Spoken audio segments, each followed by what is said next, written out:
You came back! Great to have you. It's that time of week again, time for some theme park related news. The owners of an Indiana amusement park have purchased the bankrupt Clementon Park and Splash World in South Jersey, USA. They bought the 52-acre lakeside site at auction for $2.37 million, which includes the park in its entirety, the lake, the liquor license, and the rides.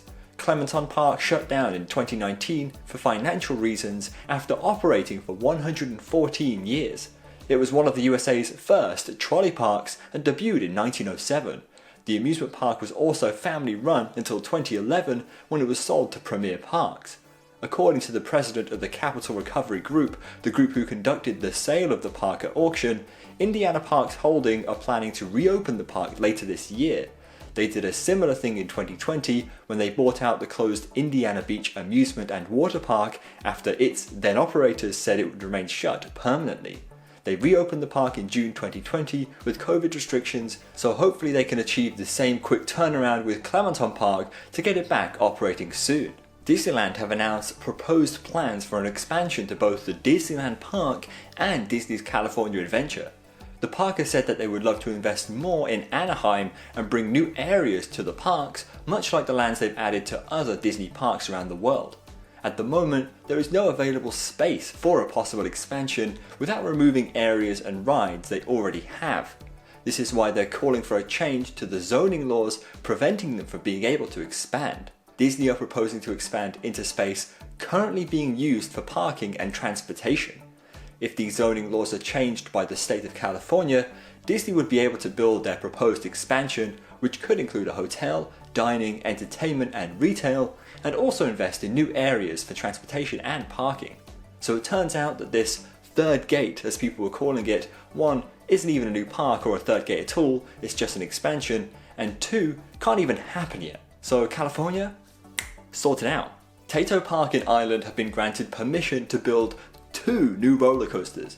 After a 2-year-long planning battle, the park has been given the green light for a new Vekoma suspended coaster and Vekoma family boomerang, costing €15.5 million. Raymond Cole, the park owner, fought long and hard for permission for the new coasters after recommendations were made that the planning should be refused due to noise impact on nearby homes. A number of noise reduction methods have been taken in the plans for the coasters to ensure noise is kept to a minimum, such as reorientating the tracks to direct noise away from houses, as well as adding tunnels and underground sections.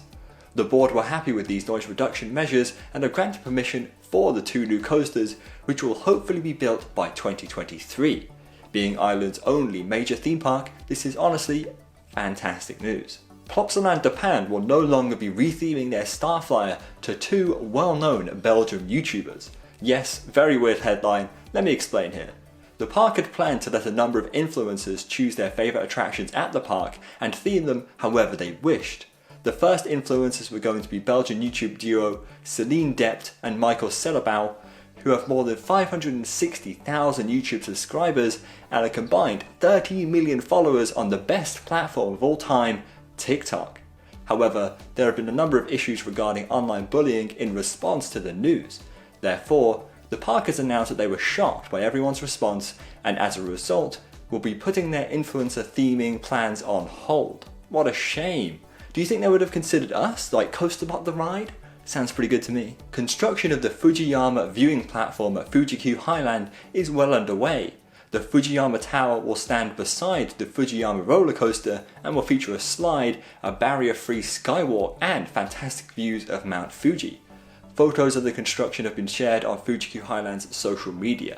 It's set to open for the ride's 25th anniversary in summer 2021, but during the construction, Fujiyama will remain shut. But the good news is that FujiyamaTower will be located outside of Fuji-Q Highland, so you won't need a park ticket to enter and enjoy the view. That honestly sounds fantastic if you get one of the 3 days each year that Mount Fuji isn't covered in clouds.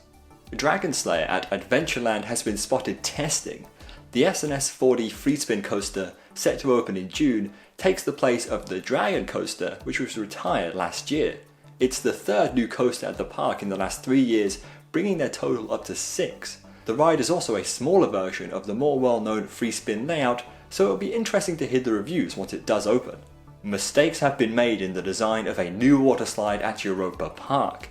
The park is currently expanding their water park, Rulantica, but have somehow got the placement of some of the water slide supports really wrong in the new Svalgruk area.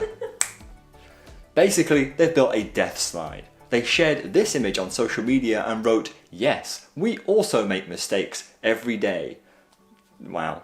Proof that nobody is perfect, not even the gods at muck rides. Well, that's all the news that we've got time for today. I've got to quickly run off and give Europa Park a call to see if they'll let me ride their death slide before they fix it. So if you don't see me in the next episode, you'll know that I got the slide cred.